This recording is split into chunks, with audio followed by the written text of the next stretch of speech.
असतो मा सद्गमय तमसो मा ज्योतिर्गमय मृत्योर्मा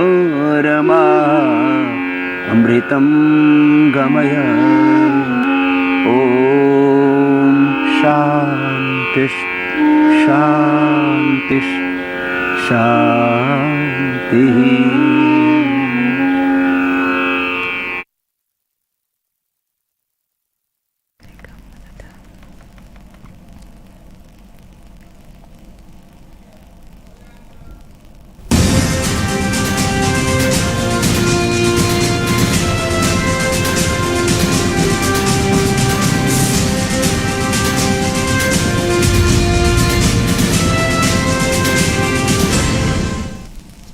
नमस्कार, किसान समाचार में आपका स्वागत है। मैं हूं आपके साथ रेशमा।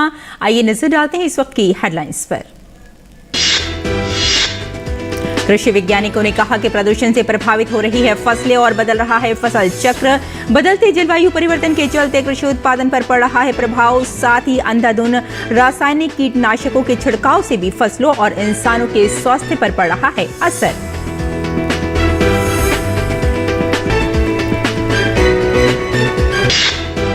केंद्रीय मत्स्य पालन, पशुपालन और डेयरी मंत्री पुरुषोत्तम रूपाला ने लिनॉक एनसीडीसी मत्स्य पालन व्यापार इंक्यूबेशन केंद्र का किया शुभारंभ। इस केंद्र की सेवाएं देश में मत्स्य पालन व्यवसाय के विकास को बढ़ावा देने में करेंगी सहायता।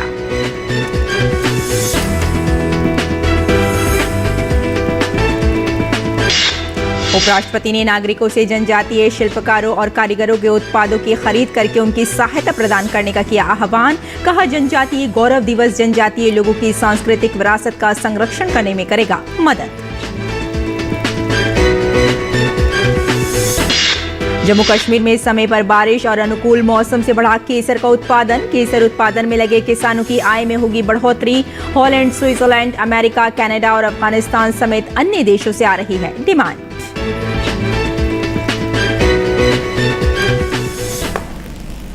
और अब समाचार विस्तार से।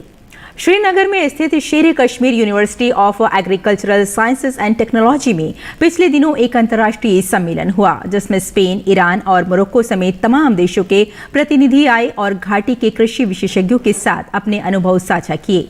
खासतौर पर यहां केसर उत्पादक किसानों ने नई तकनीकों की जानकारी हासिल की। केसर, कुमकुम, जाफरान कहें या सैफरान, इरिडिसी कुल की क्रोकस सैटाइवस। इस क्षुद्र वनस्पति का मूल स्थान वैसे तो दक्षिण यूरोप है, लेकिन इसकी खेती स्पेन, इटली, ग्रीस, तुर्किस्तान, ईरान, चीन और भारत में होती है। भारत में जम्मू कश्मीर के किश्तवाड़ और पंपोर क्षेत्र केसर की खेती के लिए मशहूर है। केसर यहाँ के लोगों के लिए वरदान है, क्योंकि इसके फूलों से निकलने वाले सोने जैसे कीमती केसर की कीमत बाजार में कई लाख रुपए किलो तक पहुंचती है। कश्मीर का केसर स्पेन और ईरान के केसर से बेहतर माना जाता है। शेर Kashmir university of agricultural sciences and technology में अंतर्राष्ट्रीय सम्मेलन हुआ, जिसका मकसद केसर की खेती को बढ़ावा देना, बीज की गुणवत्ता विकसित करना और उत्पादकों को नई तकनीकों के बारे में शिक्षित करना था। सम्मेलन में मोरक्को, ईरान और स्पेन सहित कई विदेशी प्रतिनिधियों ने घाटी में विशेषज्ञों के साथ अपने विचार साझा किए। कश्मीर में ये पॉसिबल है कि we can grow those products. जैसे आपके यहाँ केवल एक सैफरन की एग्जांपल देते हैं, ऐसी दर्जनों एग्जांपल पॉसिबल हैं कश्मीर के केस में। तो अब हमें सैफरन तक ही सीमित नहीं रहना चाहिए। इवन सैफरन का भी एरिया कश्मीर में कम हो रहा है, जिसको हम इतना बड़ा यहाँ का क्रॉप कहते हैं, उसका एरिया कम होता जा रहा है। तो सैफरन को हमें और एरिया में जहाँ भी संभव है ले जाना चाहिए। And other commodities like kalajira is here, lavender is there, lemongrass is there, mushroom is there, beekeeping, honey is there. So what are the strength of this area and what should be the strategy in terms of research and development to promote these high value, low volume crops? We will be discussing them. नई तकनीकों और नवीनतम विकास को जानने के उद्देश्य से कृषि वैज्ञानिकों, विशेषज्ञों, विद्वानों और बड़ी संख्या में केसर उत्पादकों ने अंतर्राष्ट्रीय सम्मेलन में भाग लिया। सम्मेलन में केसर उत्पादकों को नवीनतम तकनीकी जानकारी के साथ पेशेवर रूप से प्रशिक्षित भी किया गया। जिससे उत्पादकों को अच्छी मात्रा में गुणवत्ता वाली फसलों का उत्पादन करने में मदद मिल सके। इस अवसर पर कई प्रगतिशील केसर उत्पादकों को प्रशंसा प्रमाण पत्र प्रदान किए गए। केसर उत्पादन से जुड़े किसान सम्मेलन को अपने हक में काफी अहम बता रहे हैं। हमने आज तक किस तरह से साफ़रान की कल्टीवेशन किस तरह से कर रहे हैं और जो मिशन मोड में हमने साफ़रान की कल्टीवेशन की, इसमें कौन कौन सी पेचीदगी आ रही, हमने कितना आगे साफ़रान की सन्नत को बढ़ाया है, इसको प्रोड्यूस करने में, इसको मार्केटिंग करने में, इसको नए नए तजुर्बे के तौर पर लगाने में हमने कितनी आगे काम किया है और आने वाले दिनों में हमने अब और कितना काम करना की ज़रूरत है। ऐसे कॉन्फ्रेंस हिंदुस्तान के बड़े स्टेटों में होना चाहिए, उनकी फॉरेनर कंट्रीज़ में होना चाहिए, ताकि जो ये सैफ़रान कश्मीरी सैफ़रान है इसकी पूरे दुनिया में एक तो फेमस है, इसकी दुनिया को अहमियत बताना कि इसमें कितना मेडिसिन वैल्यू है कि ये पूरा एक हर एक ग्रोवर हर एक बायर को पता चलना है कि कश्मीरी सैफ़रान एक्चुअली है क्या। जीआई टैगिंग और प्रोसेसिंग की नई तकनीक से कश्मीर के केसर की क्वालिटी दुनिया भर में नंबर 1 पर पहुंच गई है। घाटी से केसर की बिक्री को बढ़ावा देने और प्रोसेसिंग के एकमात्र उद्देश्य के लिए एक नया केसर पार्क शुरू किया गया है, जहां केसर के सैंपल की जांच की जाती है।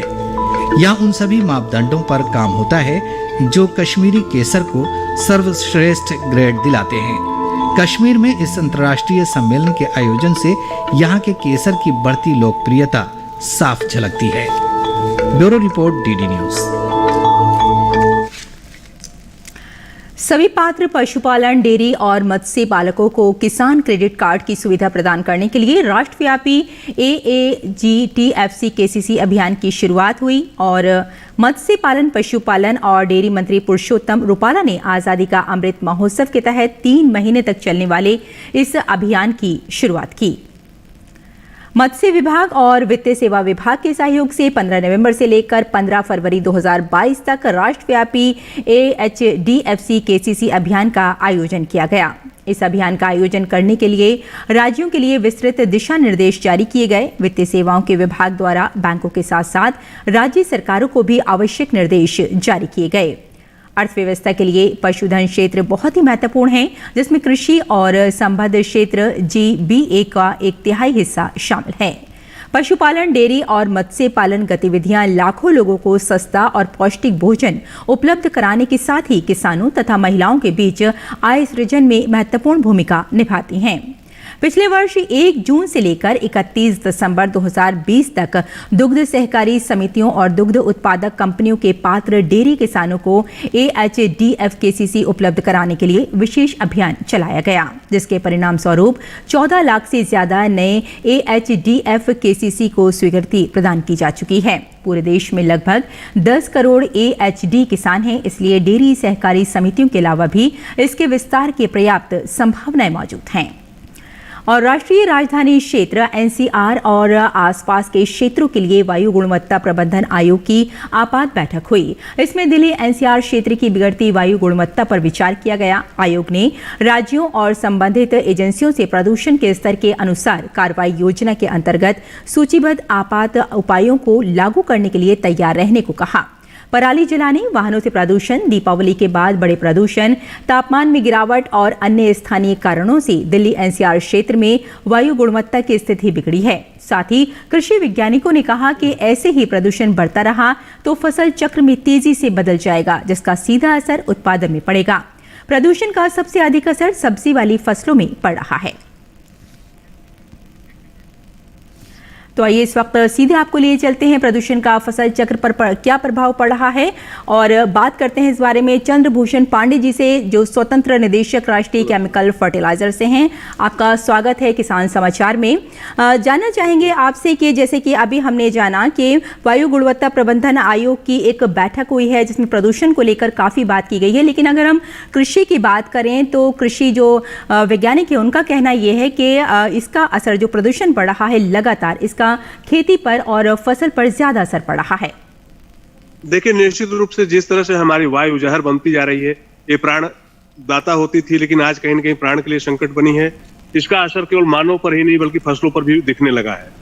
विशेष रूप से जो ट्रॉपिकल कंट्री है वो ग्लोबल वार्मिंग के ज्यादा शिकार हो रहे हैं।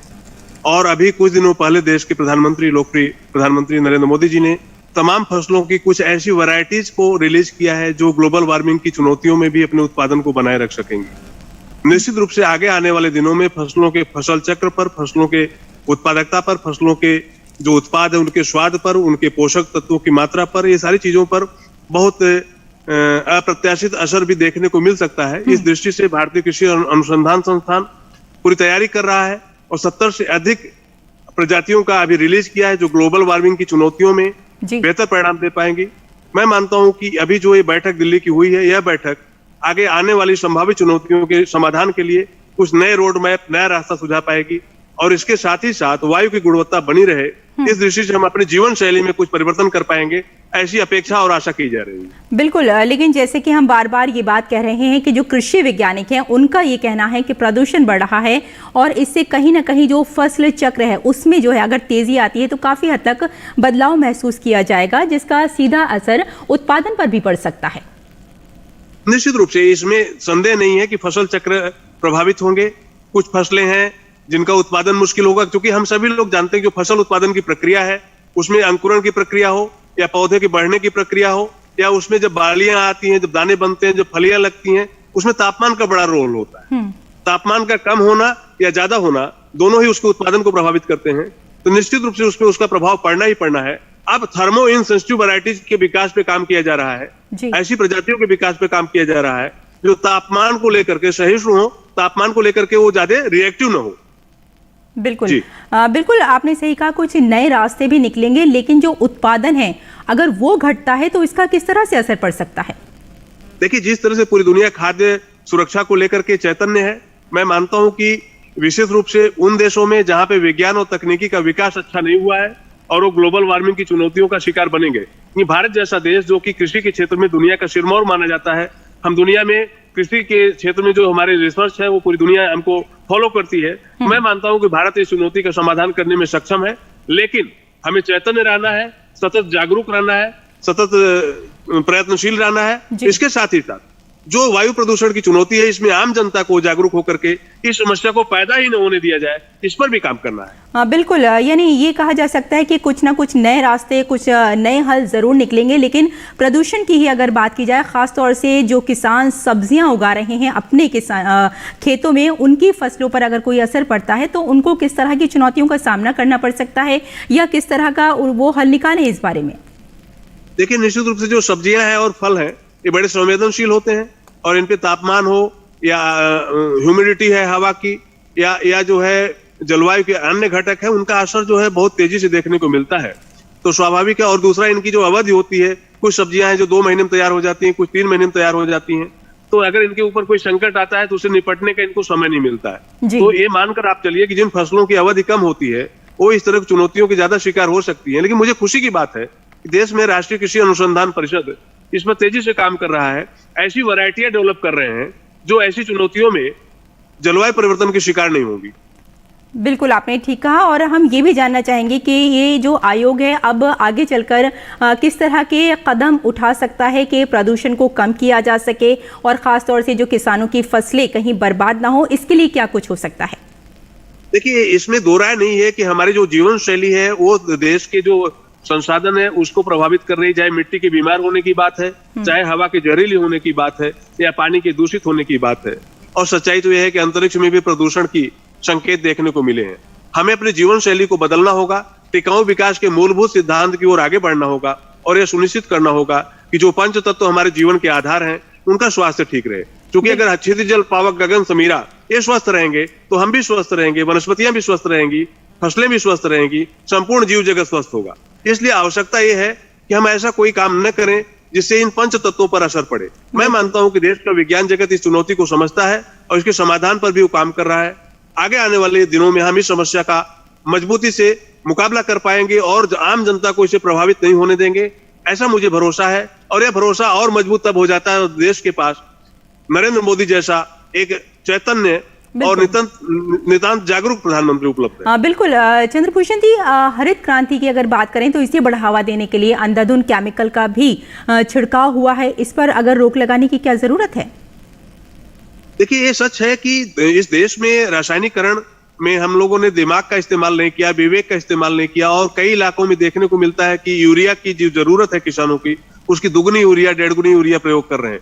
इसी तरह से खरपतवार नाशियों का प्रयोग हो रहा है, कीटनाशियों का प्रयोग हो रहा है। मुझे लगता है कि इस टिकाऊ विकास का जो मूल मंत्र है कि सृष्टि में जो भी जीव जगत है, कीड़े मकोड़े हों या अन्य जंतु हैं, उनको भी जीवन जीने का अधिकार है, और हमें अनाप शनाप रसायनों के इस्तेमाल से बचना चाहिए। वहीं साथ ही साथ जैविक खेती के लिए हमें आगे बढ़ने की जरूरत है। आज के 60 साल 70 साल पहले यह देश पूरा जैविक खेती करता था, और इतने दिनों में ही हम सारी चीजों को भूल गए हैं। तो फसल अवशेषों का सही इस्तेमाल करना, हरी खाद का इस्तेमाल करना, कंपोस्टिंग करना, ये सब तरीकों से रास्ता निकल सकता है। चंद्रभूषण जी, जैविक खेती किस तरह से कृषि उत्पादन और स्वास्थ्य को सुरक्षित रख सकती है? जैविक खेती को बढ़ावा देने की जरूरत है। जैविक खेती एकमात्र रास्ता है जो टिकाऊ विकास का रास्ता प्रशस्त कर सकता है। जिस तरह से हम आज देख रहे हैं कि अनेक बीमारियां फैल रही हैं, चाहे वो कैंसर की बीमारी है, चाहे बच्चों का बहुत कम उम्र में बाल पक रहा है, तमाम तरह के हैवी मेटल्स जो है हमारे खाद्य श्रृंखला में शामिल हो चुके हैं, और ये सारे हैवी मेटल्स का जो बैकग्राउंड है उसमें पेस्टिसाइड्स का बड़ा रोल। मुझे लगता है कि आगे आने वाले दिनों में यदि स्वस्थ भारत को खड़ा करना है जी, तो स्वस्थ नागरिक बनाना पड़ेगा, और स्वस्थ नागरिक के लिए हमें स्वस्थ अन्न उनको देना पड़ेगा, अच्छा अन्न देना पड़ेगा। तो अच्छा अन्न जो जहर मुक्त हो, जो हैवी मेटल से मुक्त हो, जो तमाम तरह के। चंद्रभूषण जी, कहा जा सकता है कि कुछ बेहतर कदम उठाने की जरूरत है। बहुत बहुत धन्यवाद हमारे साथ जुड़ने के लिए और तमाम जानकारी के लिए। और आइए अब बात करते हैं मंडी भाव की।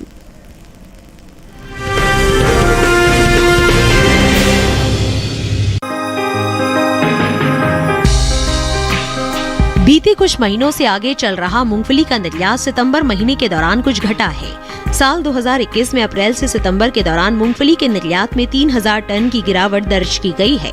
वाणिज्य मंत्रालय की संस्था एपिडा के अनुसार देश से इस साल 1,95,050 टन ही मूंगफली का निर्यात हो पाया है, जबकि पिछले साल की समान अवधि में निर्यात 1,98,706 टन का हुआ था।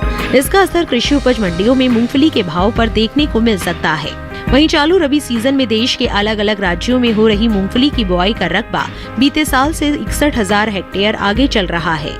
कृषि मंत्रालय की ओर से साल 2021-22 के लिए 12 नवंबर को जारी ताज़ा आंकड़ों के अनुसार रबी मूंगफली की बुआई 1,60,000 हेक्टेयर में हो चुकी है, जबकि बीते साल की समान अवधि के दौरान बुआई का रकबा 99,000 हेक्टेयर ही रहा था।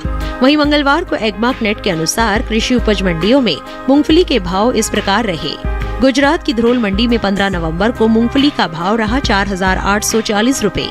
16 नवंबर को इसके भाव में 215 रुपए की तेजी आई और भाव 5,055 रुपए पर जा पहुंचा। वहीं राज्य की ही राजकोट मंडी में इस दौरान बोल्ड मूंगफली के सौदों में नरमी के साथ कारोबार हुआ। यहां 15 नवंबर को बोल्ड मूंगफली का भाव था 5,310 रुपए। 16 नवंबर को इसके भाव में 260 रुपए की गिरावट आई और भाव 5,050 रुपए पर आ गया। जबकि राजस्थान की लालसोट मंडी में इस दौरान मूंगफली के भाव में मजबूती रही। यहां 15 नवंबर को मूंगफली का भाव रहा 5,100 रुपए। 16 नवंबर को इसके सौदों में 316 रुपए का उछाल आया और भाव हो गया 5,416 रुपए। इसी तरह जयपुर मंडी में सोमवार को मूंगफली का भाव रहा 4,917 रुपए। मंगलवार को इसके सौदे 243 रुपए चढ़कर 5,160 रुपए पर हुए। हालांकि उत्तर प्रदेश की माधोगंज मंडी में बीते 2 दिनों के दौरान मूंगफली के भाव स्थिर रहे। यहां 15 और 16 नवंबर को मूंगफली 5,600 रुपए पर बिकी। उत्तर प्रदेश की दूसरी मंडियों में मूंगफली के भाव की बात करें तो गाजियाबाद मंडी में मंगलवार को हाइब्रिड मूंगफली का भाव रहा 5,650 रुपए। ललितपुर मंडी में भाव रहा 5,380 रुपए। झांसी मंडी में बोल्ड मूंगफली 5,545 रुपए पर बिकी, जबकि राज्य की ही शामली मंडी में इस दौरान मूंगफली के सौदे 5,640 रुपए पर हुए। बता दें कि घरेलू स्तर पर मूंगफली की पैदावार में अच्छी बढ़त हो सकती है। कृषि मंत्रालय की ओर से जारी पहले अग्रिम अनुमान के अनुसार साल 2021-22 के दौरान खरीफ मूंगफली की उपज 8.25 मिलियन टन होने का अनुमान जताया गया है।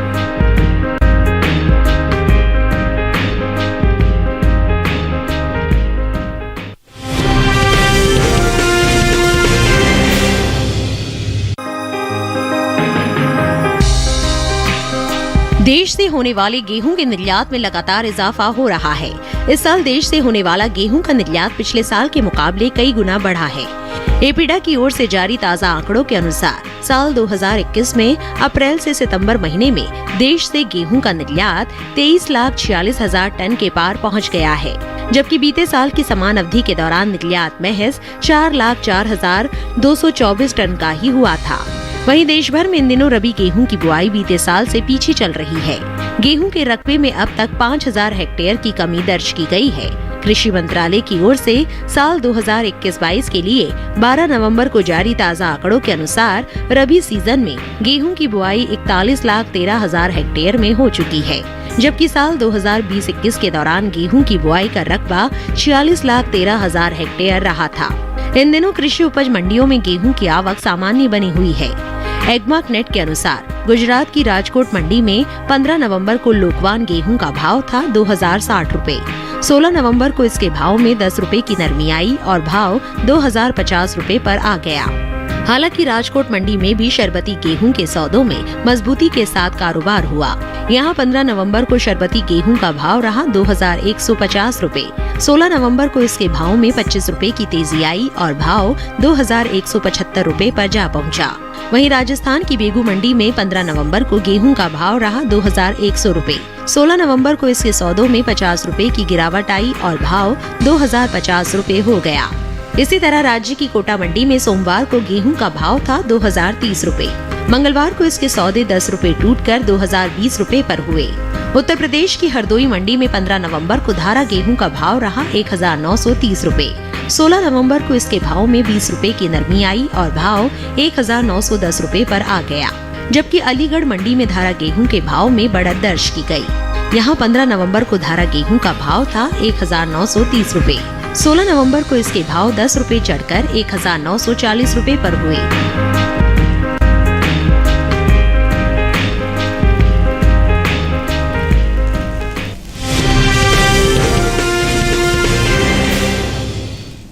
और अब जानते हैं मौसमी खेती के बारे में।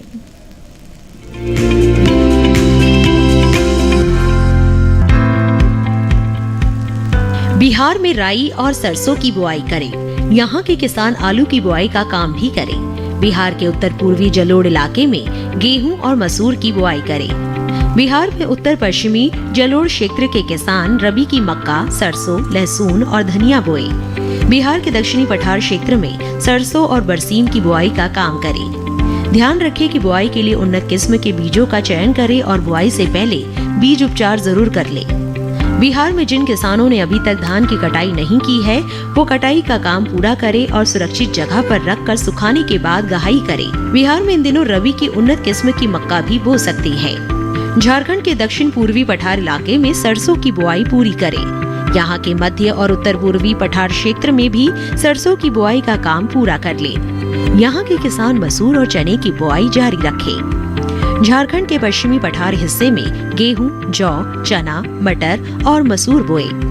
दिल्ली के पास के इलाकों में सरसों और चने की बुआई का काम करें। यहाँ के किसान फूल गोभी, पत्ता गोभी और ब्रोकली की रुपाई भी कर लें।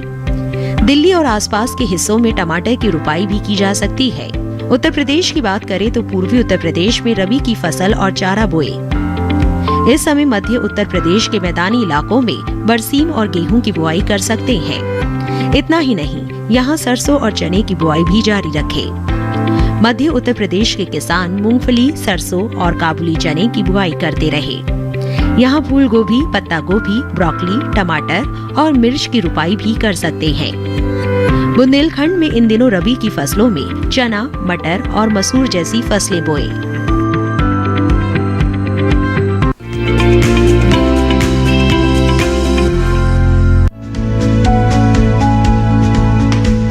चने की बुआई अक्टूबर के मध्य से नवंबर के प्रथम सप्ताह तक होती है।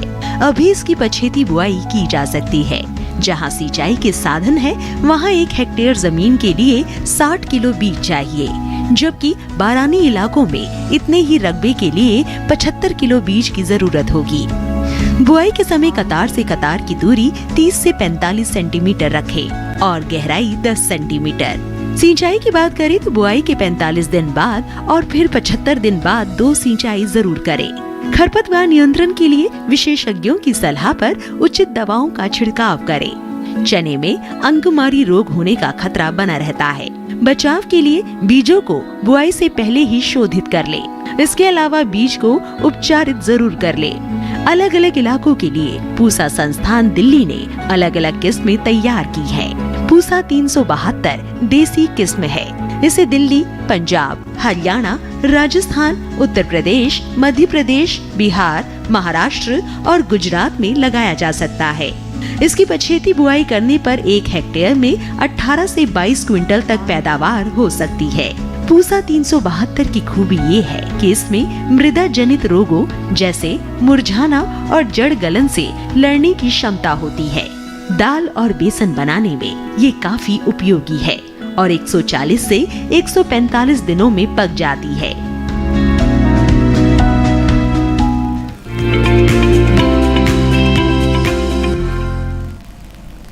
तो किसान समाचार में फिलहाल इतना ही। अनुमति दें, नमस्कार।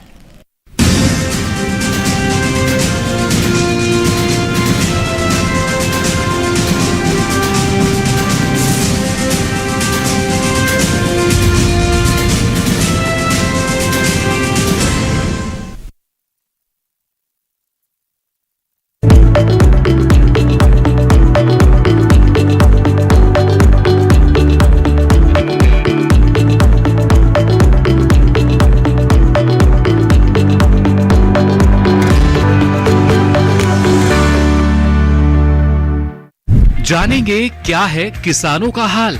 हम पहुंचेंगे आपके गांव। मिलेगा सरकारी योजनाओं का ज्ञान। जब लगेगी चौपाल, देखिए चौपाल चर्चा सोमवार से शुक्रवार सुबह 9 बजे सिर्फ दूरदर्शन किसान पर।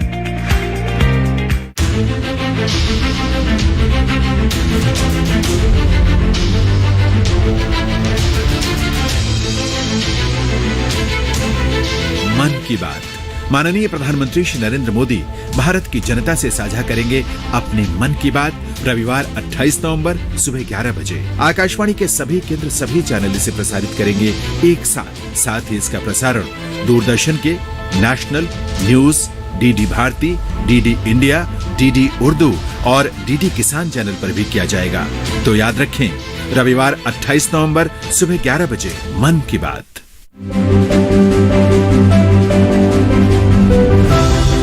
नए जमाने की नई तस्वीर। अब छत पर लगे टीवी एंटेना को